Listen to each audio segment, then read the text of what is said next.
প্রিয় ছাত্রছাত্রীরা, আজকে আমরা সেকেন্ড সামেটিভ এভলিউশন 2024 ক্লাস 6-এর ইভিএস অর্থাৎ পরিবেশ ও বিজ্ঞানের রায় ও মার্টিন প্রশ্ন বিচিত্রা থেকে প্রথম সেটটির পূর্ণ উত্তর সহ আমরা আলোচনা করব। প্রথম থেকে শেষ পর্যন্ত দেখবে। প্রথমেই দেখো, একের সঠিক উত্তর নির্বাচন করো। এখানে লোহার সঙ্গে ক্রোমিয়াম মিশিয়ে কি করা হয়? এখানে শুধুমাত্র দেখো তোমাদের উত্তরটাই দিয়েছি, প্রশ্নটা তোমরা প্রশ্ন বিচিত্রায় পেয়ে যাবে। তো লোহার সঙ্গে ক্রোমিয়াম মিশিয়ে স্টেনলেস স্টিল তৈরি করা হয়, অর্থাৎ বি অপশানটি কারেক্ট হবে।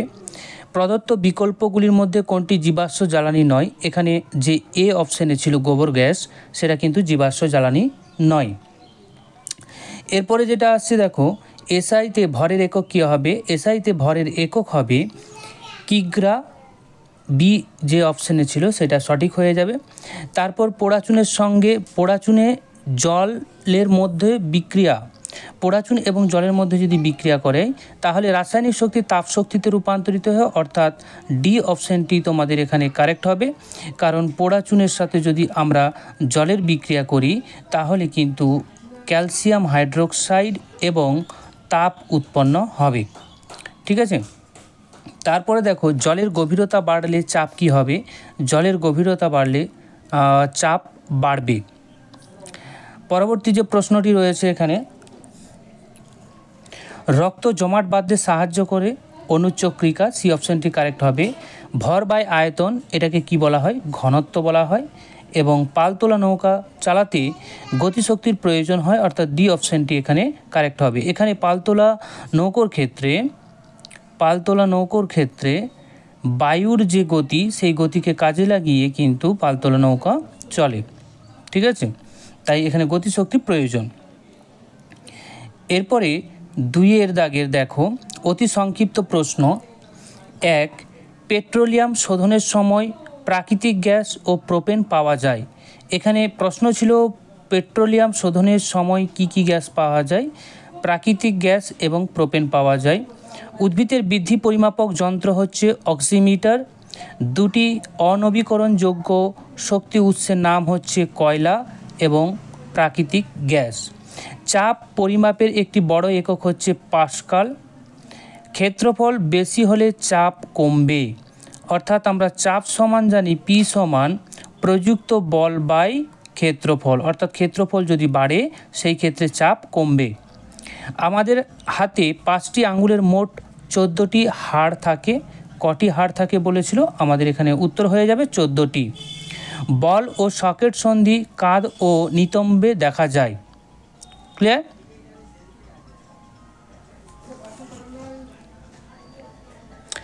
এরপরে 3-এর দাগের যে প্রশ্নটি যে রয়েছে এখানে একটি করে উত্তর দিতে হবে। তো পাললিক শিলা কাকে বলে? পাললিক শিলা, উত্তরটা লিখে দাও। পাললিক শিলা হলো সেই শিলা যা নদী, হ্রদ, সমুদ্র ও বাতাসের মাধ্যমে ক্ষয়প্রাপ্ত কণা ও জৈব পদার্থ জমা হয়ে বিভিন্ন স্তর গঠিত হয়। সময়ের সাথে সাথে এই কণা এবং পদার্থগুলো চাপে ও সিমেন্টেশন, অর্থাৎ যে জমাট বাঁধা পদ্ধতি সেটাকে বলা হয় সিমেন্টেশনের মাধ্যমে শক্ত হয়ে পাললিক শিলা গঠিত হয়। উদাহরণ হিসেবে চুনাপাথর, লাইমস্টোন, বেলে পাথর, স্যান্ডস্টোন এবং সেল, এগুলো লিখে দেবে। এরপরে আসছি 2, খনিজ বা মিনারেল কাকে বলে? অ্যালুমিনিয়ামের প্রধান আকরিক কী? খনিজ বা মিনারেল হলো প্রাকৃতিকভাবে সৃষ্ট কঠিন পদার্থ যা ভূপৃষ্ঠের বিভিন্ন স্থানে পাওয়া যায়, যেগুলি নির্দিষ্ট রাসায়নিক গঠন ও স্ফটিক কাঠামো দেখা যায়। অ্যালুমিনিয়ামের প্রধান আকরিক হচ্ছে বক্সাইট। এরপর 4-এর দাগের যে প্রশ্নটি আছে সেটা বিস্তারিত লিখতে হবে। প্রথম দেখো, স্বাভাবিক পুষ্টির জন্য আমাদের কি কি খাদ্য গ্রহণ করা উচিত? ভালো স্বাস্থ্যের লক্ষণ কি কি? তো স্বাভাবিক পুষ্টির জন্য আমাদের যে সমস্ত খাদ্য গ্রহণ করতে হবে অবশ্যই সেটা সুষম খাদ্য হতে হবে এবং সুষম গুণ সম্পন্ন হতে হবে। 1, কার্বোহাইড্রেট যেমন চাল, রুটি, আলু। প্রোটিন যেমন মাছ, মাংস, ডিম। ভিটামিন ও খনিজ, যাদের মধ্যে ফল এবং সবজিতে প্রচুর পরিমাণ ভিটামিন এবং খনিজ থাকে। চর্বি বা ফ্যাট যেমন বাদাম তেলে থাকে, মাখনে থাকে। জল, পর্যাপ্ত পরিমাণ জল খেতে হবে। ঠিক আছে। এরপরে আসছি ভালো স্বাস্থ্যের লক্ষণগুলি কি কি? ভালো স্বাস্থ্যের লক্ষণ হচ্ছে ত্বক ও চুলের সুস্থতা, স্বাভাবিক ওজন, উচ্চ মাত্রায় শক্তি ও কার্যক্ষমতা, নিয়মিত ও পর্যাপ্ত ঘুম, রোগ প্রতিরোধ ক্ষমতা। এই কয়েকটা পয়েন্ট দিয়ে দিবে। পরবর্তী প্রশ্নে আসছি, ঘর্ষণের ফলে বস্তুর ক্ষয় হয়, দুটি উদাহরণের সাহায্যে ব্যাখ্যা করতে বলেছে। তো দেখো, গাড়ির টায়ারের ক্ষেত্রে চাকা যখন চলে তখন রাস্তার সাথে টায়ারের ঘর্ষণ হয় এবং তার ফলে কিন্তু রাবার ক্ষয়প্রাপ্ত হয়। পদযাত্রীদের জুতো দীর্ঘ সময় ধরে হাঁটার ফলে জুতো এবং রাস্তার ঘর্ষণের কারণে জুতোর তলা ক্ষয়প্রাপ্ত হয়ে যায়। এরপর আসছি ফুসফুসের কাজ কি। ফুসফুসের কাজ হচ্ছে অক্সিজেন গ্রহণ করা এবং রক্তে মিশিয়ে শরীরের বিভিন্ন অংশে ছড়িয়ে দেওয়া। তারপর হচ্ছে কার্বন ডাই অক্সাইড বের করে দেওয়া এবং যা শরীরে বিপাক প্রক্রিয়া উৎপন্ন হয় যে কার্বন ডাই অক্সাইড, সেটাকে বের করে দেওয়া। হৃৎপিণ্ডের অবস্থান কোথায়? শিরাধমনী কাকে বলে? তো এর উত্তরটা আমরা দেখে নেব। দেখো, হৃৎপিণ্ডের অবস্থান, হৃৎপিণ্ডটি বুকের মাঝে, ফুসফুসের মধ্যে, বুকের হাড় বা স্টার্ম এর পেছনে অবস্থান করে। এটি বাম দিকে একটু ঝোঁকানো থাকে। শিরা কি? শিরা হলো সেই রক্তবাহী নালী যা দেহের বিভিন্ন অংশ থেকে রক্তকে হৃৎপিণ্ডের দিকে ফিরিয়ে আনে। ধমনী কি? ধমনী হলো সেই রক্তবাহী নালী যা হৃৎপিণ্ড থেকে রক্তকে শরীরের বিভিন্ন অংশে সরবরাহ করে। এরপরে আসছি, গতিশক্তি কাকে বলে ও স্থিতিশক্তি কাকে বলে? গতিশক্তি হলো কোনো বস্তুর গতি থাকলে তা যে শক্তি ধারণ করে, উদাহরণস্বরূপ একটি চলন্ত গাড়ি বা নাচানাচি করা ফুটবল, এদের মধ্যে গতিশক্তি বর্তমান থাকে।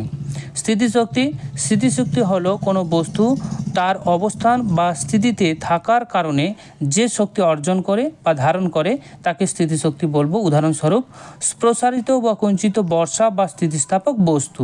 ওকে, প্রথমেই দেখো সঠিক উত্তর নির্বাচন 1-এর দাগের। স্টেনলেস স্টিল যে দুটি ধাতুর মিশ্রণে তৈরি তা হচ্ছে লৌহ ও নিকেল। 1 ঘন সেন্টিমিটার সমান কত হবে? 1 ঘন সেন্টিমিটার সমান হবে 0.001 লিটার। তারপরে আসছি 2, জলের বাষ্পীভবন একটি গুরুত্বপূর্ণ ভূমিকা জলবিদ্যুৎ তৈরির সময়। তারপর ড্রপার ব্যবহার করে পেনে কালি ভরা সম্ভব হয় যে কারণে, তা হচ্ছে তরলের চাপের জন্য। এই অপশানটি আমাদের কারেক্ট হবে। এরপর আসছি শূন্যস্থান পূরণ। শূন্যস্থান পূরণে দেখো 1-এর দাগের, বুকের মাঝে যে শক্ত হাড় থাকে তাকে ড্যাশ বলে, তাকে বক্ষাস্থি বলা হয় বা বক্ষাস্থি বলা হয়। পৃথিবীর সবচেয়ে হালকা ধাতু হচ্ছে লিথিয়াম। ধাতুকল্প ড্যাশের উপস্থিতিতে পানীয় জল বিষাক্ত হয়। ধাতুকল্প আর্সেনিকের যে অক্সাইড, সেই অক্সাইড আর্সেনিক, ধাতুকল্প আর্সেনিক এর উপস্থিতিতে কিন্তু আমাদের জল বিষাক্ত হয়ে যায় বা তার অক্সাইডের। পরমাণু পরিমাণ ড্যাশ এককে মাপা হয়, AMU অর্থাৎ অ্যাটমিক মাস ইউনিটে মাপা হয়। খাদ্য শৃঙ্খলের গঠনগত একক হচ্ছে পুষ্টি স্তর।